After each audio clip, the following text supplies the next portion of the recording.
সম্মানিত সুধী, আসসালামু আলাইকুম, সকলকে স্বাগত জানাচ্ছি। এটা হচ্ছে গিয়ে দিঘল দ্বীপ, দিঘলিয়া থেকে খুলনা জেলার একটি উপজেলা দ্বীপ, এবং আমরা এখন বসে রয়েছি। এটি হচ্ছে গিয়ে আত্মাই এই ভৈরব নদীর পাড়ে। এটি দক্ষিণাঞ্চলের সর্ববৃহৎ একটি নদী, 242 কিলোমিটার। তার পাড়েই বসে রয়েছি আমরা, শিল্প অঞ্চলের কাছাকাছি। এখান থেকে এই দিঘল দ্বীপের সঙ্গে সংযুক্ত হয়ে শহরের সঙ্গে অর্থাৎ সিটি কর্পোরেশনে সংযুক্ত হওয়ার জন্য এখানে একটি ব্রিজ তৈরি হচ্ছে দীর্ঘদিন ধরে, যদিও নানা জটিলতা সেটা আপাতত বন্ধ আছে। আমরা সে বিষয়টি নিয়ে কথা বলছি না। আমরা এখন যে বিষয়টি নিয়ে কথা বলবো, আমাদের এই অঞ্চলের ইতিহাস। আচ্ছা, দিঘল দ্বীপ নামটি কেন হইলো বলতে পারো? দিঘল দ্বীপ কেন নাম হইলো সেটা জানি না, কিন্তু যে আমার জানামত তথ্য অনুযায়ী এটার সর্বপ্রথম নাম ছিল দৈঘল। দৈঘল থেকে এটা দিঘলিয়া হলো। দৈঘল থেকে দিঘলিয়া, তাহলে দিঘল ওইখান থেকে আইছে। তুমি কিছু জানো? না, আমার কোনো ধারণা নেই। ধারণা নেই তোমার? আমার কোনো ধারণা নাই। ঘটনা হয়েছে ওরে আমি হালকা একটু ধারণা দিছি, এই জন্য ও বলতে পারছে, ও বলতে পারতো না সম্ভবত। কি দিঘলিয়া? হ্যাঁ, দিঘলিয়া না, বলতে পারতা? হ্যাঁ হ্যাঁ হ্যাঁ, আমি বলবো কেন? হ্যাঁ, কারণ এটা সম্ভবত সাল 1912। তখন আমাদের এখান থেকে একটা লেজেন্ডারি শিপ যাকে বলা যায়, মানে অনেক বড় শিপ যেত এখান থেকে, অনেক কার্গো শিপও যায়, এখনো সেটা বিদ্যমান। আগে সেটা যেত, এবং সম্ভবত এটা কিছু বছর পরে যখন অনেক পুরনো হয়ে যায়, এক ক্যাপ্টেনটার নাম মনে নাই, সে যখন এখান থেকে যায়, তার এক পল্টনের সঙ্গে আরেকটা জাহাজের সংঘর্ষ ঘটার পরে অনেক দিন পরে তাদের পুরনো জিনিসপত্র বা তাদের যে জিনিসপত্রগুলো থাকে সেগুলো তাদের বাসায় পাঠানোর সময় একটা নোটবুক পাওয়া যায়। আচ্ছা, হ্যাঁ, সেই নোটবুকের ভিতর একটা সুন্দর দৈর্ঘ্য গোল ডিম্বাকার একটা দ্বীপের কথা উল্লেখ করা ছিল, যেটার নাম তখন তারা ডেগেল বলছিল, কারণ তারা তো ব্রিটিশ। ডেগেল বলছিল। আচ্ছা আচ্ছা, ঠিক আছে ঠিক আছে। তার মানে এতটুক সাইজ আমরা বলবো যে কেবল স্কুল লেভেলে পড়ে। এই লেভেলের ছেলেপেলে যে এই ধরনের ইতিহাস জানবে, আমরা অনেক জায়গায় কথা বলছি, কিন্তু এরা ইতিহাস জানে, এটা আসলে বিস্ময়কর ব্যাপার। ও যে কথাগুলো বলতেছে যে দিঘল থেকে, ঠিক আছে, মিলতেছে, বলো তারপর। দিঘল থেকে, তারপরে তার তথ্য মতে তো এটা হলো, এবং যখন মুক্তিযুদ্ধ হলো তখন তো আমরা সরাসরি একটা জানতে পারলাম যে আমাদের এখানেও একজন বীরশ্রেষ্ঠ মারা গিয়েছিলেন। সেখান থেকে তখনও দৈঘেলই ছিল। তারপরে যখন সময়ের সাথে আমরা উন্নত হতে শুরু করলাম, তখন এটার নাম আমরা পরিবর্তন করে দিঘলিয়া দেওয়া হলো।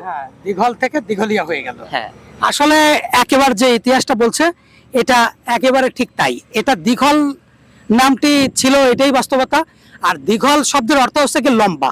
আমাদের এই দ্বীপটা আমরা যদি আপনাদেরকে ম্যাপে দেখাবো, এই ম্যাপে এই দ্বীপটা হচ্ছে কি লম্বা। দিঘল শব্দের অর্থ হচ্ছে লম্বা। আমরা অনেক সময় বলে থাকি দিঘল কালো চুল, মানে লম্বা কালো চুল, তার মানে দিঘল মানে হচ্ছে লম্বা। পরবর্তীতে আমরা এইটার সঙ্গে আমরা আলোর মিছিল, এইটার সঙ্গে আমরা একটা, যেহেতু এটা চারিপাশ দিয়ে নদী, এই সাইডে হচ্ছে আতাই নদী, এই সাইডে ভৈরব নদী, আর একটা সাইডে হচ্ছে মজুদখালী নদী, তাই না? তো এই তিনটা নদী একেবারে হ্যাঁ, তিনটা নদী এই দ্বীপটাকে একেবারে পরিবেষ্টিত করে রাখছে, যার কারণে এটা একটা দ্বীপ। আমরা দিঘলের সঙ্গে একটা দ্বীপ জুড়ে দিছি, সেটা দিঘল দ্বীপ হয়ে গেছে। এখন এই দিঘল দ্বীপ নামটি বেশ প্রচলিত এবং বেশ জনপ্রিয় হয়ে উঠেছে। এখন দিঘল দ্বীপের প্রাচীন আদিবাসী এই অঞ্চলে যারা ছিল, সর্বপ্রথম যুগের মানুষ, আমরা যতদূর এই পর্যন্ত ইতিহাস ঘেটে জানলাম, তাদের নাম ছিল নেমি। কি নাম ছিল? নেমি। তাদেরকে নেমি বলা হইতো। নেমি শব্দের অর্থ, তোমরা যদি উইকিপিডিয়া যাও অথবা গুগলে সার্চ দাও, নেমি শব্দের অর্থ হচ্ছে নেমি বিশেষ্য পদ। নেমি শব্দের অর্থ হচ্ছে কি চাক্কার হাল, গোলকের বেশ বা পরিধি, মানে একটা চাক্কা। নেমি শব্দের অর্থ চাক্কা। এখন এই জাতিটাকে কেন চাক্কা জাতি বলা হইতো? যে এই দ্বীপে, এই যে দিঘল দ্বীপে এই জাতিটা বাস করতো, তাদেরকে চাক্কা জাতি বলা হইতো, নেমি বলা হইতো। নেমি একটা বিশেষ্য পদ, চাক্কার হাল, গোলকের বেশ বা পরিধি। এই জাতিটাকে কেন চাক্কা জাতি বলা হইলো? আমরা এটা নিয়ে অনেক গবেষণা করছি, অনেক বিশেষজ্ঞর কাছে গেছি। আমরা লাস্টে একটা সিদ্ধান্তে উপনীত হয়েছি যে আমাদের এই জাতিটা, আমাদের পূর্বপুরুষরা এখানে চাক্কা তৈরি করতো। হতে পারে গরুর গাড়ির চাক্কা, গরুর গাড়ির চাক্কা তৈরি করা হইতো, এবং তারা এই চাক্কাগুলো এখান থেকে আমাদের খুলনা জেলা সহ বিভিন্ন অঞ্চলে রপ্তানি হইতো। এমনকি একজন বলল শুধু চাক্কা না, এই যে মাটির হাড়ি পাতিল, পালেরা যে মাটির হাড়ি পাতিল তৈরি করে, ওই যে চাক্কাটা না, ওটাকে কি বলে? একজন বললো এটা তৈরি হইতো, এইটাও তৈরি হইতো, এইটাও রপ্তানি হইতো।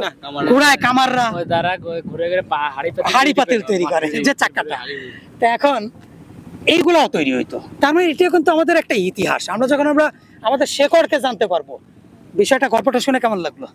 আলহামদুলিল্লাহ ভালো। ভালো লাগলো, যেহেতু আমাদের ইতিহাস, আমাদের শেকড়, তাই না? এই দ্বীপের ইতিহাস, এই দ্বীপের আদিবাসী, আমাদের পুরনো ইতিহাস, আমাদের এই অঞ্চলের আদিবাসী, আমাদের ইতিহাস, তাই না? আমাদের প্রাচীন আদিবাসী যারা ছিল, আমাদের পূর্বপুরুষ যারা, ভালো লাগছে না? খুবই খুশি। হ্যাঁ, তাহলে আমাদের কি ইতিহাস জানা প্রয়োজন আছে কিনা? অবশ্যই আছে। আমাদের এই অঞ্চলের ইতিহাস, আমরা এই অঞ্চলের মানুষ, একসময় যারা আদিবাসীরা ছিল তারা নেই, পরবর্তীতে আমাদের বাবা দাদা এনারা ছিল, তারা নেই, বর্তমানে আমরা আছি, আমাদের পরবর্তী প্রজন্ম আসবে। এই ইতিহাসটাকে আমাদের ধরে রাখতে হবে। এখন আর একটা নতুন ইতিহাস, এখন এই যে একটা ব্রিজ হচ্ছে, ওইখানে একটা স্টেডিয়াম হচ্ছে, অনেক কিছু আছে, এগুলো ইতিহাস হয়ে যাবে, যে এটা কারা করছিল, কিভাবে ছিল। একসময় দ্বীপের নামকরণের একটা ইতিহাস হবে, যে একসময় দিঘল থেকে দিঘলিয়া হইছে, তারপর দিঘল দ্বীপ হইছে, হয়তো বা অন্য কিছু হতে পারে। এগুলো হয়তোবা কিন্তু কালের পরিবর্তন, এটা বিভিন্ন ভাবে পরিবর্তন হইতে হইতে একসময় আমাদের যখন পিতামহ বলতে পারে, তখন মানে আমার পরবর্তী প্রজন্মের, তার তৃতীয় প্রজন্মও বলতে পারে যে আমাকে সেও চিনবে কিনা আমি সেটা বলতে পারবো না, কারণ তারা আমাদের শিকড়টা আঁকড়ে ধরে রাখতে পারবে সেটাও জানি না, কিন্তু তারা নিজেদের ইতিহাসকে সমৃদ্ধি করার চেষ্টা করবে। রাইট। তাহলে আমাদের ইতিহাস সম্পর্কে আমাদের জানা প্রয়োজন আছে, খুবই প্রয়োজন আছে। আমাদের দেশ, আমাদের দেশের সংস্কৃতি, ইতিহাস, ঐতিহ্য, এগুলো আমাদের জানতে হবে। তাহলে এগুলো আমরা জানবো তো এখন থেকে, তাই না? আচ্ছা, ঠিক আছে। তাহলে আজকের মতো সম্মানিত সুধী, আজকের মতো আপনাদের কাছ থেকে বিদায় জানাচ্ছি।